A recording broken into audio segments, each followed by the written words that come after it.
ನಮಸ್ಕಾರ ಕದಂಬ ನ್ಯೂಸ್ಗೆ ಸ್ವಾಗತ. ನಾನು ಸೋನಿಕಾ ಸುದೇಶ್. ಮೊದಲಿಗೆ ಮುಖ್ಯಾಂಶಗಳು. ಬೀದರ್ ಜಿಲ್ಲಾ ಆರೋಗ್ಯ ಮತ್ತು ಕುಟುಂಬ ಕಲ್ಯಾಣ ಇಲಾಖೆಯಿಂದ ವಿಶ್ವ ಸ್ಕಿಜೋಫ್ರೀನಿಯಾ ದಿನಾಚರಣೆಯು ಹಮ್ಮಿಕೊಳ್ಳಲಾಗಿತ್ತು. ಬುದ್ಧನ ತತ್ವಗಳ ಮಾರ್ಗದಲ್ಲಿ ನಡೆಯುವಂತೆ ತಂದೆ ಹೇಳಿದ್ದಾರೆ ಡಾಕ್ಟರ್ ಜಿ ಪರಮೇಶ್ವರ್. ಕಾಂಗ್ರೆಸ್ನವರು ವಚನ ಭ್ರಷ್ಟರಾಗಿದ್ದಾರೆ ಬಂಡೆಪ್ಪ ಕಾಶಂಪುರ್. ಸುದ್ದಿಯ ವಿವರಗಳು. ಪ್ರತಿ ವರ್ಷದಂತೆ ಈ ವರ್ಷವೂ ಘೋಷಣೆ ಕೂಗಲಾಗಿದೆ. ಜಿಲ್ಲಾ ಮಾನಸಿಕ ಆರೋಗ್ಯ ಕಾರ್ಯಕ್ರಮ ಬೀದರ್ ಹಾಗೂ ಸಿದ್ಧಾರ್ಥ ಕಲಾ ಮತ್ತು ವಾಣಿಜ್ಯ ಪದವಿ ಮಹಾವಿದ್ಯಾಲಯ ಬೀದರ್ ಇವರ ಸಹಯೋಗದಲ್ಲಿ ಉದ್ಘಾಟನೆ ಸಮಾರಂಭಗೊಳ್ಳಲಾಯಿತು. ಘೋಷಣೆ: ಸಮಾಜದ ದಯಾಳುಗಳತನದ ಶಕ್ತಿಯ ಆಚರಣೆಯು ಎಂದು ಘೋಷಣೆ ಮಾಡಲಾಯಿತು.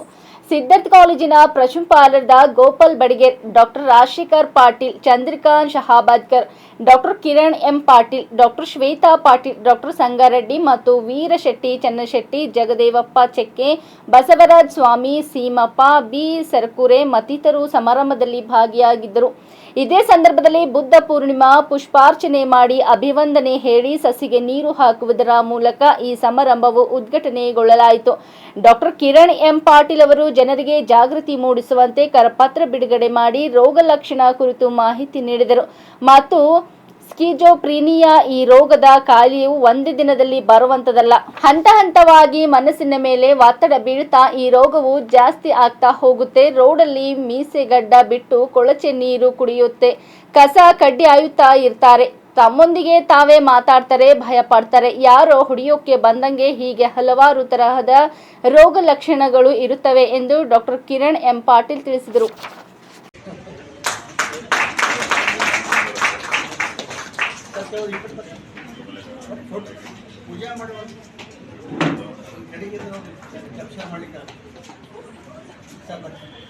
ಇವಾಗ ಸಿದ್ಧಾರ್ಥ ಗೌತಮ್ ಬುದ್ಧರ ತ್ರಿಶಾಣ ಪಂಚಶೀಲನ ಹೇಳಲಾಗುತ್ತೆ. ಅದಕ್ಕಾಗಿ ದಯವಿಟ್ಟು ಎಲ್ಲ ವೇದಿಕೆ ಮೇಲೆ ಇದ್ದಂಥ ಗಣ್ಯರಿಗೂ ಮತ್ತು ವೇದಿಕೆ ಮುಂಭಾಗದಲ್ಲಿರ್ತಕ್ಕಂಥ ಎಲ್ಲ ಮಹನೀಯರಿಗೆ ವಿನಂತಿ ಏನು ಮಾಡ್ಕೊಳ್ಳೋದಂದರೆ, ಎಲ್ಲರೂ ತಮ್ಮ ತಮ್ಮ ಸ್ಥಾನದಲ್ಲಿ ಎದ್ದು ನಿಂತು ಈ ಒಂದು ತ್ರಿಶಾಣ ಪಂಚಶೀಲನ ಆಲಿಸಬೇಕಂತ ತಮ್ಮಲ್ಲಿ ಕೇಳ್ಕೊಳ್ತೇವೆ. ಭಗವತೋ ಅರ್ಹತೋ ಸಮ್ಮಾ ಸಂಬುದ್ಧಸ್ಸ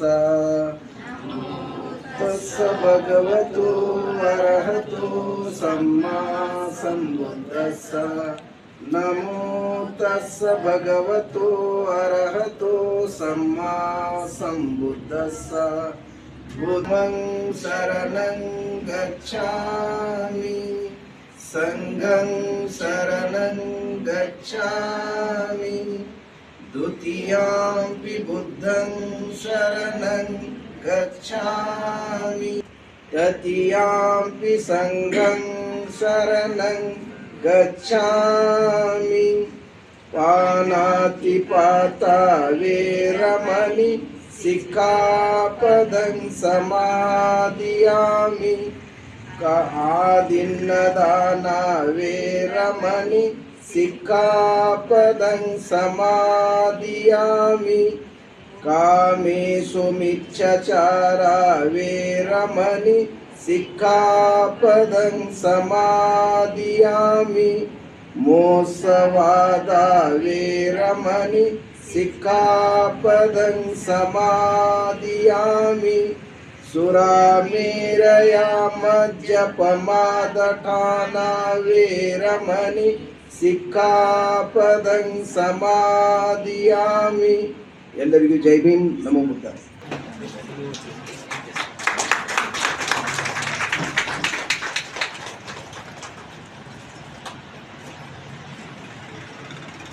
ಸ್ಕಿಜೋಫ್ರೇನಿಯಾ ಇದಕ್ಕೆ ಪರಿಹಾರಗಳು ಏನಿದೆ ಅಂತಕ್ಕಂಥದ್ದನ್ನು ಈ ಪಾಂಪ್ಲೆಟ್ನಲ್ಲಿ ಅಥವಾ ಕರಪತ್ರದಲ್ಲಿ ಪರಿಹಾರಗಳಿವೆ. ಅವುಗಳನ್ನು ನಾವು ಸದುಪಯೋಗ ಪಡಿಸ್ಕೊಳ್ಬೇಕಂತೇಳಿ ಕೇಳಿಕೊಳ್ಳಲಾಗ್ತದೆ.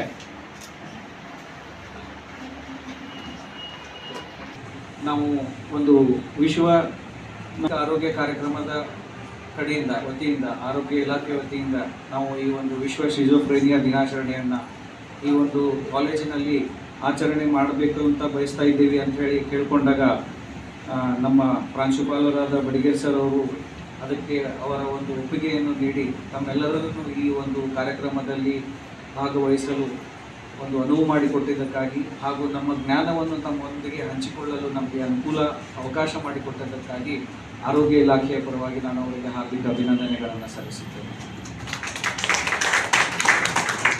ಸೊ ಈ ವಿಶ್ವ ಸ್ಕಿಜೋಫ್ರೇನಿಯಾ ದಿನಾಚರಣೆ ಇದನ್ನು ನಾವು ಯಾಕೆ ಮಾಡ್ತೀವಿ, ಅದರ ಉದ್ದೇಶ ಏನು, ಅದರ ಒಂದು ಉಪಯೋಗ ನಾವು ಯಾವ ರೀತಿಯಾಗಿ ನೋಡಬೇಕು ಮತ್ತು ಇದನ್ನು ಯಾವ ರೀತಿಯಾಗಿ ನಾವು ಹತೋಟಿಯಲ್ಲಿ ತರಬೇಕು ಅನ್ನೋದ್ರ ಬಗ್ಗೆ ಎಲ್ಲ ವಿಸ್ತಾರವಾಗಿ ನಮ್ಮ ಮೇಡಮ್ ಅವರು ಬಂದಿದ್ದಾರೆ. ಡಾಕ್ಟರ್ ಶ್ವೇತಾ ಪಾಟೀಲ್ ಮೇಡಮ್ ಅವರು ಅದನ್ನು ನಮಗೆ ಎಲ್ಲ ಸುದೀರ್ಘವಾಗಿ ತಿಳಿಸ್ಕೊಡ್ತಾರೆ. ಆರೋಗ್ಯ ಇಲಾಖೆಯ ವತಿಯಿಂದ ನಮ್ಮ ಮುಖ್ಯ ಉದ್ದೇಶ ಅಂತಂದರೆ, ನಾವು ಜಿಲ್ಲಾ ಮಾನಸಿಕ ವಿಭಾಗದ ಕಡೆಯಿಂದ ನಮ್ಮ ಮುಖ್ಯ ಗುರಿ ಅಂತಂದರೆ ಈ ಒಂದು ಕಾಯಿಲೆಯನ್ನು ನಾವು ಹತೋಟಿಯಲ್ಲಿ ತರಬೇಕು, ಈ ಕಾಯಿಲೆ ಬರದಂತೆ ನಾವು ನೋಡ್ಕೊಳ್ಬೇಕು. ಅದನ್ನು ಸಮಾಜದ ಎಲ್ಲರ ಸಹಭಾಗಿತ್ವದೊಂದಿಗೆ ನಾವು ಯಾವ ರೀತಿಯಾಗಿ ಹತೋಟಿಯಲ್ಲಿ ತರಬಹುದು, ಅದನ್ನು ನಾವು ಯಾವ ರೀತಿಯಾಗಿ ನಿಯಂತ್ರಣ ಮಾಡಬೇಕು, ಎಲ್ಲರಿಗೂ ಒಂದು ಉತ್ತಮವಾದಂಥ ಒಳ್ಳೆಯ ಆರೋಗ್ಯವನ್ನು ನೀಡಬೇಕು ಅನ್ನೋ ನಿಟ್ಟಿನಲ್ಲಿ ಮಾಡ್ತಕ್ಕಂಥ ಹಲವಾರು ಕಾರ್ಯಕ್ರಮಗಳಲ್ಲಿ ಈ ಒಂದು ಕಾರ್ಯಕ್ರಮವೂ ಕೂಡ ಒಂದಾಗಿದೆ. ವಿಶ್ವ ಸ್ಕಿಜೋಫ್ರೇನಿಯಾ ದಿನಾಚರಣೆ ವಿಶ್ವದಾದ್ಯಂತ ಈ ಒಂದು ಕಾರ್ಯಕ್ರಮವನ್ನು ನಾವು ಆಚರಣೆ ಮಾಡುವ ಉದ್ದೇಶ ಅಂತಂದರೆ ಸ್ಕಿಜೋಫ್ರೇನಿಯಾ ಬಗ್ಗೆ ನಮ್ಮಲ್ಲಿ ಇರ್ತಕ್ಕಂಥ ಕಳಂಕ ಅಥವಾ ಒಂದು ಮೂಢನಂಬಿಕೆಗಳು ಏನಿದೆ ಅದನ್ನು ಹೋಗಲಾಡಿಸಬೇಕು. ಅದನ್ನು ಕೂಡ ನಾವು ಸಾಮಾನ್ಯ ಇತರ ಕಾಯಿಲೆಗಳಂತೆ ನಾವು ಇದನ್ನು ಕೂಡ ಗುಣಪಡಿಸಬಹುದು.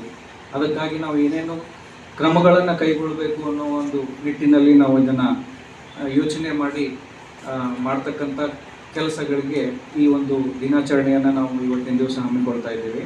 WHO ಕಡೆಯಿಂದ ಪ್ರತಿ ವರ್ಷ ನಾವು ಮಾಡ್ತಕ್ಕಂಥ ಈ ಒಂದು ಕಾರ್ಯಕ್ರಮಕ್ಕೆ ಘೋಷವಾಕ್ಯಗಳು ಬರ್ತಾ ಇರ್ತದೆ. ಸೊ ಈ ವರ್ಷದ ನಮ್ಮ ಘೋಷಣೆ ಅಂತಂದರೆ ಸಮಾಜದ ದಯಾಳುತನದ ಶಕ್ತಿಯ ಆಚರಣೆ ಅಂತ ಹೇಳ್ಬಿಟ್ಟು, ಅಂದರೆ ಸಮಾಜದ ದಯಾಳುತನದ ಶಕ್ತಿಯ ಆಚರಣೆ ಅಂತಂದ್ಬಿಟ್ರೆ ಎಲ್ಲ ಸಮಾಜದಲ್ಲಿ ಎಲ್ಲ ಧರ್ಮ ಗ್ರಂಥಗಳಲ್ಲಿ ಇವತ್ತಿನ ದಿವಸ ಏನು ಹೇಳ್ತಾರೆ ಅಂತಂದರೆ ದಯವೇ ಧರ್ಮದ ಮೂಲವಯ್ಯ ಅಂತ ಹೇಳ್ತಾರೆ. ನಾವು ದಯೆ ತೋರಬೇಕು ಸಕಲ ಪ್ರಾಣಿಗಳಿಗೆಲ್ಲ ನಾವು ಅಂತ ಹೇಳ್ತೀವಿ. ಅಂದರೆ ದಯೆಯಿಂದ, ಕರುಣೆಯಿಂದ, ಕಾಳಜಿಯಿಂದ ನಾವು ಎಲ್ಲರನ್ನ ನಾವು ನೋಡ್ಕೊಂಡ್ವಿ ಅಂತಂದ್ರೆ ಎಂಥದೇ ಒಂದು ಕಾಯಿಲೆ ಇರ್ಬೋದು, ಎಂಥದೇ ಒಂದು ಸಮಸ್ಯೆ ಇರ್ಬೋದು, ಅದನ್ನು ನಾವು ಸುಧಾರಣೆ ಮಾಡ್ಬೋದು, ಅದನ್ನು ನಾವು ಮೆಟ್ಟಿ ನಿಲ್ಬಹುದು ಅನ್ನೋ ಒಂದು ನಂಬಿಕೆಯಿಂದ ನಾವು ಮುನ್ನಡೆಯೋಣ ಅನ್ನೋದೇ ನಮ್ಮ ಮುಖ್ಯ ಉದ್ದೇಶ. ಇವತ್ತಿನ ದಿವಸ ತಾವೆಲ್ಲ ನೋಡಿರ್ಬೋದು, ನಮ್ಮ ಎಲ್ಲ ಕಡೆ ಸ್ಟ್ರೀಟ್ ಮೇಲೆಲ್ಲ ಜನ ಓಡಾಡ್ತಾ ಇರ್ತಾರೆ, ಕೊಳಚೆ ಬಟ್ಟೆ ಹಾಕ್ಕೊಂಡಿರ್ತಾರೆ, ಮೀಸಿ ಗಡ್ಡ ಬೆಳೆಸಿರ್ತಾರೆ, ಸ್ನಾನ ಮಾಡೋದಿಲ್ಲ, ಭಾಳ ಗಲೀಜಾಗಿರ್ತಾರೆ, ಕಸ ಕಡ್ಡಿ ಹಾಯ್ಕೋತ ಓಡಾಡ್ತಾ ಇರ್ತಾರೆ, ತಮ್ಮೊಂದಿಗೆ ತಾವೇ ಮಾತಾಡ್ತಾ ಇರ್ತಾರೆ. ಅಂದರೆ ಹಲವಾರು ಥರದ ಒಂದು ರೋಗ ಲಕ್ಷಣಗಳು ಇರ್ತವೆ, ಘನಾತ್ಮಕ ಮತ್ತು ಋಣಾತ್ಮಕ ರೋಗ ಲಕ್ಷಣಗಳು ಅಂತ ಹೇಳ್ತೀವಿ ನಾವು. ತಮ್ಮೊಂದಿಗೆ ತಾವೇ ಮಾತಾಡ್ತಾ ಇರ್ತಾರೆ, ತಮ್ಮೊಂದಿಗೆ ತಾವೇ ನಗ್ತಾ ಇರ್ತಾರೆ, ಭಯ ಪಡ್ತಾರೆ, ಯಾರೋ ಬಂದು ನಮ್ಗೆ ಹೊಡಿಬೋದು, ಯಾರೋ ನಮಗೆ ಬಂದು ನಮಗೆ ಸಾಯಿಸ್ತಾರೆ, ಈ ಥರದ ಒಂದು ಭಯ ಇರ್ತದೆ. ಅದಕ್ಕೆಲ್ಲ ವಿವಿಧ ಒಂದು ಕಾಯಿಲೆ ಲಕ್ಷಣಗಳನ್ನು ಹೇಳ್ತೀವಿ, ಡೆಲ್ಯೂಷನ್, ಹ್ಯಾಲುಸಿನೇಷನ್ ಅಂತ ಹೇಳ್ತೀವಿ. ಸೊ ಈ ಎಲ್ಲ ಒಂದು ಲಕ್ಷಣಗಳು ಬರಲಿಕ್ಕೆ ಮುಖ್ಯ ಕಾರಣ ಅಂತಂದರೆ ಇದು ಒಂದೇ ದಿವಸದಲ್ಲಿ ಬರೋದಿಲ್ಲ. ಶಿಜೋಫ್ರೇನಿಯಾ ಇವತ್ತು ಆಗಿದೆ ಅಂತಂದರೆ ಒಬ್ಬ ವ್ಯಕ್ತಿಗೆ ಈ ಶಿಜೋಫ್ರೇನಿಯಾ ಕಾಯಿಲೆ ಅಂಟಿಕೊಂಡಿದೆ ಅಂತಂದರೆ ಅದು ಒಂದೇ ದಿನದಲ್ಲಿ ಬಂದಿರುವಂಥ ಕಾಯಿಲೆ ಇರೋದಿಲ್ಲ. ಹಂತ ಹಂತವಾಗಿ ಆ ಒತ್ತಡ ಮನಸ್ಸಿನ ಮೇಲೆ ಪರಿಣಾಮ ಬೀಳ್ತಾ ಹೋದಂಗೆ, ಒತ್ತಡ ಜಾಸ್ತಿ ಆದಂಗೆ ಅವನು ಅದನ್ನು ಮನಬಿಚ್ಚಿ ಮಾತಾಡದೆ, ಅದ್ರ ಬಗ್ಗೆ ಆಪ್ತ ಸಮಾಲೋಚನೆ ಪಡೆಯದೆ ಯಾವಾಗ ಅವರು ಇದನ್ನು ಮಾಡ್ತಾ ಹೋಗ್ತಾರೆ, ಆವಾಗ ಈ ಕಾಯಿಲೆಯ ರೋಗ ಲಕ್ಷಣಗಳು ಉಲ್ಬಣಗೊಳ್ತವೆ. ಅದು ಉಲ್ಬಣಗೊಳ್ತು ಅಂದರೆ ಅದರ ಲಕ್ಷಣಗಳು ತೀವ್ರವಾಗಿ ಕಾಣಿಸ್ತವೆ. ಸೊ ಇವತ್ತಿನ ದಿವಸ ನಾವು ಸ್ಟ್ಯಾಟಿಸ್ಟಿಕಲಿ ನಾವು ನೋಡಬೇಕಾದ್ರೆ 13.7% ಅಂದರೆ 100 ಪ್ರಮಾಣದಲ್ಲಿ ಜೀವಿತಾವಧಿಯಲ್ಲಿ 13.7, ಪ್ರಸ್ತುತ ಅವಧಿಯಲ್ಲಿ ಇವತ್ತಿನ ದಿವಸ 10.6% ಜನರಿಗೆ ಇವತ್ತು ಈ ಒಂದು ಶಿಜೋಫ್ರೇನಿಯಾ ಕಾಯಿಲೆ ಇದೆ ಅನ್ನೋದನ್ನು ನಾವು ಕಾಯಿಲೆಯ ಪ್ರಮಾಣವನ್ನು ನಾವು ನೋಡ್ಬೋದು. ಇದರಲ್ಲಿ ಮುಖ್ಯವಾಗಿ ನಾವು ಏನು ಹೇಳ್ತೀವಿ ಅಂತಂದರೆ ಈ ಒಂದು ಕಾಯಿಲೆಯಿಂದ ಬಳತಕ್ಕಂಥ ಜನರಿಗೆ ಮುಂದೆ ತೀವ್ರ ಸ್ವರೂಪ ಕಂಡಾಗ ಅವರು ಆತ್ಮಹತ್ಯೆ ಮಾಡಿಕೊಳ್ಳುವಂಥ ಸಾಧ್ಯತೆಯೂ ಕೂಡ ಬಹಳ ಜಾಸ್ತಿ ಇರ್ತದೆ. ಆತ್ಮಹತ್ಯೆಯ ಪ್ರಮಾಣ ಇವತ್ತಿನ ದಿವಸ ತುಂಬ ಜಾಸ್ತಿ ಆಗಿದೆ. ಒತ್ತಡದ ಜೀವನ ಶೈಲಿಯಿಂದ ಸಾಕಷ್ಟು ಹಲವಾರು ರೋಗಗಳು ಇವತ್ತಿನ ದಿವಸ ನಾವು ನೋಡ್ತಾ ಇದ್ದೀವಿ. ಸೊ ಎಲ್ಲ ಕಾಲೇಜಿನೆಲ್ಲ ಎಲ್ಲ ವಿದ್ಯಾರ್ಥಿಗಳಿಗೆ ಮತ್ತು ಜನಸಾಮಾನ್ಯರಲ್ಲೂ ಕೂಡ ಇದರ ಅರಿವು ಮೂಡಿಸುವ ಕಾರ್ಯಕ್ರಮವನ್ನು ನಾವು ಈ ಒಂದು ವಾರದಲ್ಲಿ ಹಮ್ಮಿಕೊಂಡು ಇದನ್ನು ಆದಷ್ಟು ಯಶಸ್ವಿ ಮಾಡಿ ಆದಷ್ಟು ಜನ ಇದರ ಒಂದು ಲಾಭ ಸಾವಿರಾರು ವರ್ಷಗಳ ಹಿಂದೆ ಮಾನವ ಕುಲಕ್ಕೆ ಸಂಬಂಧಿಸಿದ ಅನೇಕ ಘಟನೆಗಳು ಪ್ರಪಂಚದಲ್ಲಿ ನಡೆದು ಹೋಗಿವೆ. ಶಾಂತಿ, ಅಹಿಂಸೆ ಮತ್ತು ಸತ್ಯದ ಬದುಕನ್ನು ಪರಿಚಯಿಸಿದ ಭಗವಾನ್ ಬುದ್ಧನನ್ನು ಇಂದಿಗೂ ಸ್ಮರಿಸಲಾಗುತ್ತದೆ ಎಂದು ಸಾಹೆ ವಿಶ್ವವಿದ್ಯಾಲಯದ ಕುಲಾಧಿಪತಿ ಡಾಕ್ಟರ್ ಜಿ ಪರಮೇಶ್ವರ್ ಅವರು ಹೇಳಿದರು. ಶ್ರೀ ಸಿದ್ಧಾರ್ಥ ಶಿಕ್ಷಣ ಸಂಸ್ಥೆಯು ಸಿದ್ಧಾರ್ಥನಗರದಲ್ಲಿ ಬುದ್ಧ ಪೂರ್ಣಿಮೆ ಹಿನ್ನೆಲೆಯಲ್ಲಿ ಆಯೋಜಿಸಿದ್ದ 2568ನೇ ಬುದ್ಧ ಜಯಂತಿ ಆಚರಣೆ ಕಾರ್ಯಕ್ರಮದಲ್ಲಿ ಭಾಗವಹಿಸಿ ಅವರು ಮಾತನಾಡಿದರು. ಬುದ್ಧ ಜನಿಸಿದ ದಿನದಿಂದ ಪ್ರಪಂಚದಲ್ಲಿ ಆಗುವ ಬದಲಾವಣೆಯ ಶಂಕುಗಳನ್ನು ಆತನ ಪಾಲಕರು ಗ್ರಹಿಸಿದರು. ಪ್ರಪಂಚದ ಕಷ್ಟ ನೋವುಗಳು ಕಾಣದಂತೆ ಅರಮನೆಯಲ್ಲಿ ಬುದ್ಧನನ್ನು ಬೆಳೆಸಿದರು. ಆದರೆ ಪ್ರಕೃತಿಯ ನಿಯಮವನ್ನು ತಡೆಯಲಾಗಲಿಲ್ಲ. ರೋಗ, ವೃದ್ಧ ಶವವನ್ನು ಕಂಡು ಲೌಕಿಕ ಜೀವನ ತ್ಯಜಿಸಿದರು. ಪ್ರಪಂಚ ದುಃಖದಿಂದ ಕೂಡಿದೆ. ಇದಕ್ಕೆ ಆಸೆಯ ಮೂಲ ಕಾರಣ ಎಂಬುದನ್ನು ಗ್ರಹಿಸಿದರು ಎಂದು ತಿಳಿಸಿದರು. ನನ್ನ ತಂದೆಯವರಾದ ಎಚ್.ಎಂ. ಗಂಗಾಧರಯ್ಯ ಅವರು ಪ್ರತಿದಿನ ಬೆಳಗ್ಗೆ 4 ಗಂಟೆಗೆ ಎದ್ದು ಬುದ್ಧನ ಕುರಿತ ಪುಸ್ತಕಗಳನ್ನು ಓದುತ್ತಿದ್ದರು. ಇದರ ಫಲವಾಗಿಯೇ ಸಿದ್ಧಾರ್ಥ ಶಿಕ್ಷಣ ಸಂಸ್ಥೆ ರೂಪುಗೊಂಡಿತು. ಬುದ್ಧನ ತತ್ವಗಳನ್ನು ಅರ್ಥ ಮಾಡಿಕೊಂಡು ಅದರ ಆಧಾರದ ಮೇಲೆ ಸಂಸ್ಥೆ ನಡೆಯಬೇಕು ಎಂಬುದು ಅವರ ಆಶಯ. ಬುದ್ಧನ ತತ್ವಗಳ ಮಾರ್ಗದಲ್ಲಿಯೇ ನಡೆಯುವಂತೆ ನಮಗೆ ಹೇಳಿದ್ದಾರೆ ಎಂದರು. ಪ್ರಪಂಚದಲ್ಲಿ ಬೌದ್ಧ ಧರ್ಮವನ್ನು ಅನುಸರಿಸುವವರು ಹೆಚ್ಚಿನ ಸಂಖ್ಯೆಯಲ್ಲಿದ್ದಾರೆ. ಭಾರತ ಬುದ್ಧ ಜನಿಸಿದ ನಾಡು. ಜಪಾನ್ ದೇಶದಲ್ಲಿ ಭಾರತದ ಕಡೆ ಕಾಲು ಚಾಚಿ ಮಲಗುವುದಿಲ್ಲ, ಅಗೌರವ ತೋರಿಸಿದಂತಾಗುತ್ತದೆ ಎಂಬುದು ಅವರ ನಂಬಿಕೆ ಎಂದು ಹೇಳಿದರು. ಕನ್ನಿಕಾ ಪರಮೇಶ್ವರಿ, ಬೀದರ್ನ ಬುದ್ಧ ವಿಹಾರದ ವರಜ್ಯೋತಿ ಬಂತೇಜಿ, ಸಂಸ್ಥೆ ಆಡಳಿತಾಧಿಕಾರಿ ನಂಜುಂಡಪ್ಪ, ಸಾಹೆ ವಿಶ್ವವಿದ್ಯಾಲಯದ ಉಪಕುಲಪತಿ ಪ್ರೊಫೆಸರ್ ಲಿಂಗೇಗೌಡ, ಕುಲಾಧಿಪತಿಗಳಾದ ಸಲಹೆಗಾರ ವಿವೇಕ್ ವೀರಯ್ಯ ಮತ್ತಿತರರು ಉಪಸ್ಥಿತರಿದ್ದರು.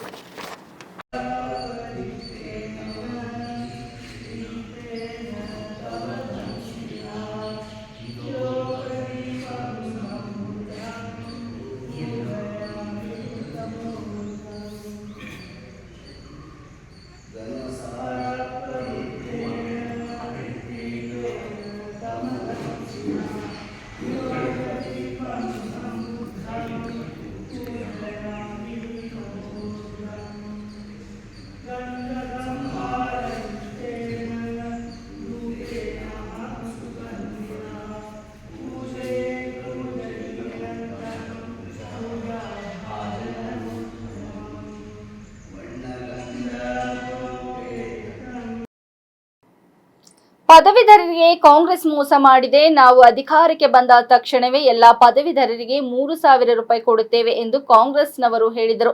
ಆದರೆ ಅಧಿಕಾರಕ್ಕೆ ಬಂದು 6 ತಿಂಗಳ ನಂತರ ಈ ವರ್ಷ ಪಾಸಾದವರಿಗೆ ಮಾತ್ರ ಕೊಡುತ್ತೇವೆ ಎಂದು ಹೇಳಿದರು ಎಂದು ಮಾಜಿ ಸಚಿವರು, ಜೆಡಿಎಸ್ ಪಕ್ಷದ ಹಿರಿಯ ನಾಯಕರಾಗಿರುವ ಬಂಡೆಪ್ಪ ಕಾಶೆಂಪುರ ಅವರು ಕಾಂಗ್ರೆಸ್ ಸರ್ಕಾರದ ವಿರುದ್ಧ ಆಕ್ರೋಶ ವ್ಯಕ್ತಪಡಿಸಿದರು. ಬೀದರ್ ನಗರದ ಲಾವಣ್ಯ ಫಂಕ್ಷನ್ ಹಾಲ್ನಲ್ಲಿ ಕರ್ನಾಟಕ ವಿಧಾನ ಪರಿಷತ್ ಚುನಾವಣೆ 2024ರ ಈಶಾನ್ಯ ಪದವೀಧರರ ಕ್ಷೇತ್ರದ ಬಿಜೆಪಿ ಜೆಡಿಎಸ್ ಮೈತ್ರಿ ಅಭ್ಯರ್ಥಿಯಾಗಿರುವ ಅಮರನಾಥ್ ಪಾಟೀಲ್ ಅವರ ಪರವಾಗಿ ಗುರುವಾರ ಹಮ್ಮಿಕೊಂಡಿದ್ದ ಪ್ರಚಾರ ಸಮಾವೇಶದಲ್ಲಿ ಪಾಲ್ಗೊಂಡು ಅವರು ಮಾತನಾಡಿದರು.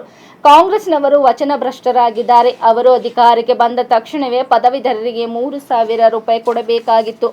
ಆದರೆ ಆ ಕೆಲಸ ಅವರು ಮಾಡಲಿಲ್ಲ.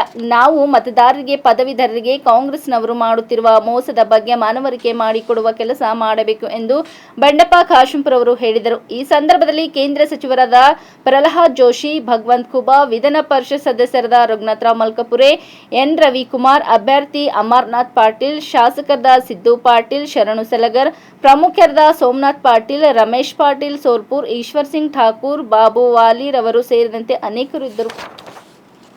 ಇವತ್ತೇನು ಲೋಕಸಭಾ ಚುನಾವಣೆ ಮುಗಿಸೋದು, ಇವತ್ತು ನಾವು ವಿಧಾನ ಪರಿಷತ್ತು ಅದು ಈ ಭಾಗದಲ್ಲಿ ಪದವೀಧರ ಕ್ಷೇತ್ರಗಳು ಒಂದು ಅಭ್ಯರ್ಥಿಯಾಗಿ ಎಲ್ಲಕ್ಕಿಂತ ಒಳ್ಳೆಯದೇನಂತಂದ್ರೆ, ಇವತ್ತು ನಾವು ಯಾವ್ದಾರ ನೆಂಟ ಮನೆ ಮಾಡಕ್ ಹೋದಾಗ ಹುಡುಗ ಹೆಂಗಣ ಅಂತ ಕೇಳ್ತೇವೆ, ಮನಿ ಹೆಂಗದ ಅಂತ ಕೇಳ್ತೇವೆ. ಹಾಗಾಗಿ ನಾವು ಎರಡರಲ್ಲಿ ನಾವು ಹುಡುಗಿ ಚೋರಲ್ಲ, ಮನಿ ಚೋರಲ್ಲ. ಅದು ಅಮರನಾಥ್ ಪಾಟೀಲ್ ಮತ್ತು ಇದು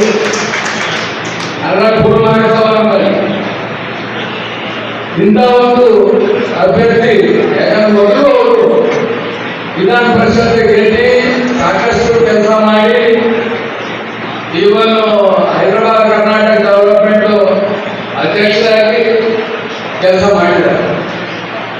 ಮತ್ತೆ ಈಗ ಏನು ಒಂದು ಆಡಳಿತ ಪಕ್ಷ ಕಾಂಗ್ರೆಸ್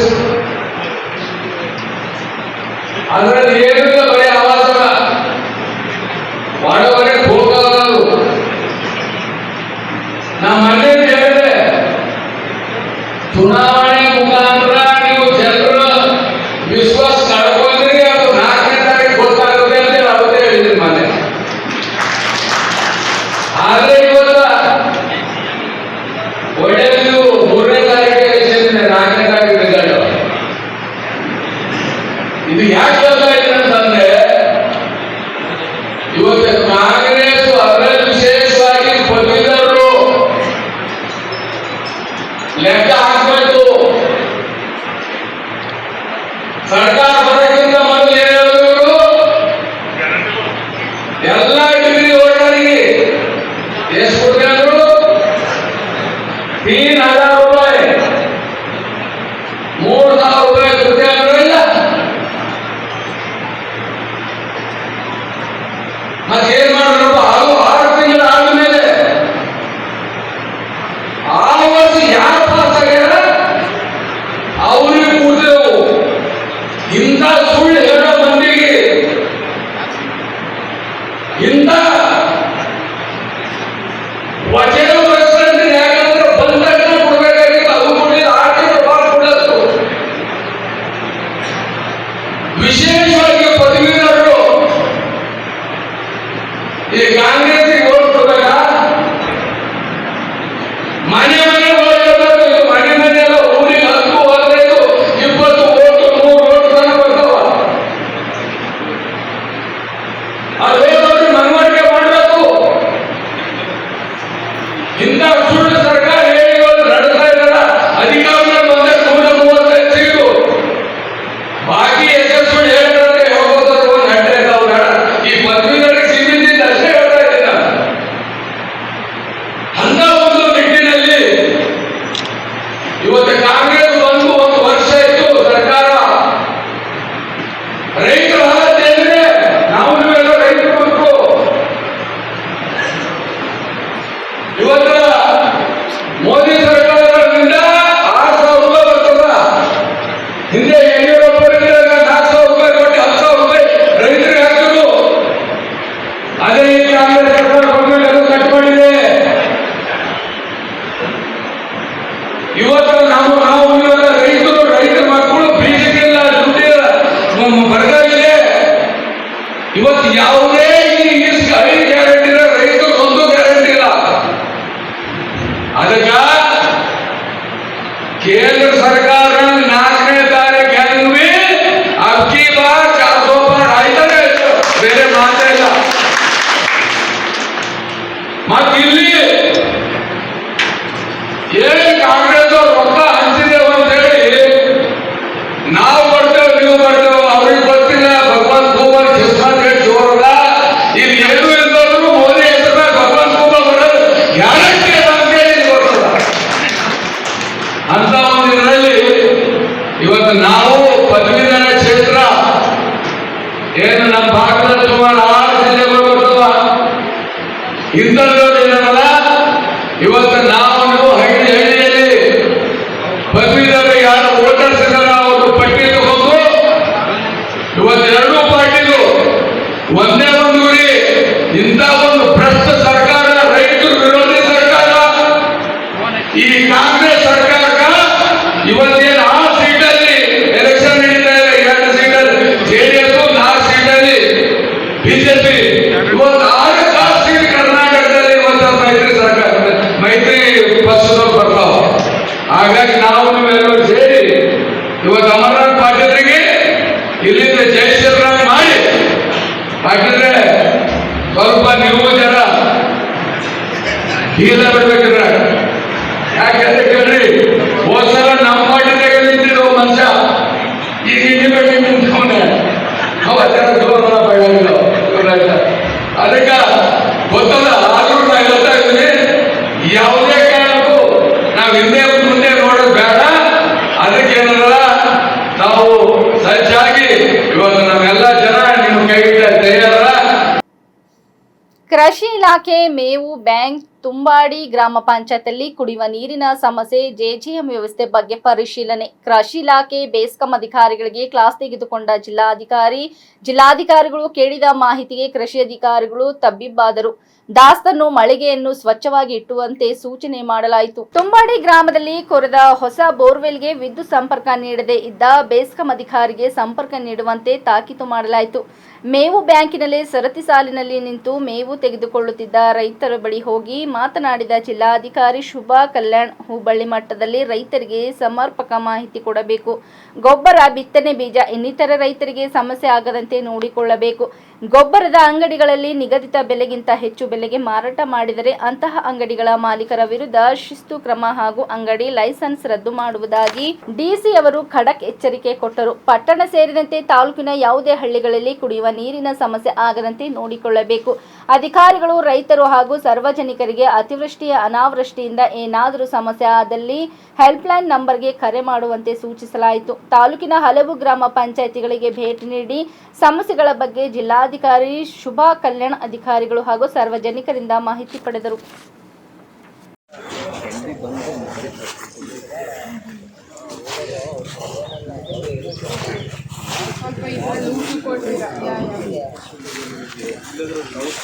ಅದೇ ಸರಿ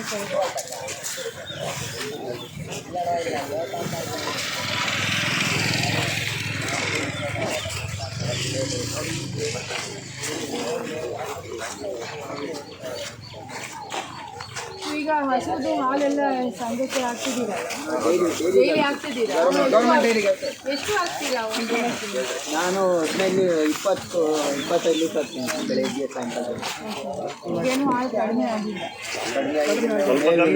ಮಾಮೂಲಿ ಎಷ್ಟು ಬರುತ್ತೆ? ಮೊದಲು 30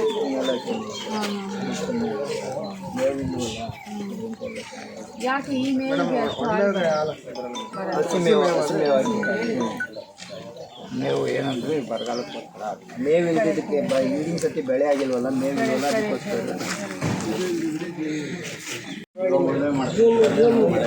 ಜೂನಲ್ಲಿ ಯಾವ ಡೇಟ್ ಬರುತ್ತೆ ಅದು? June first.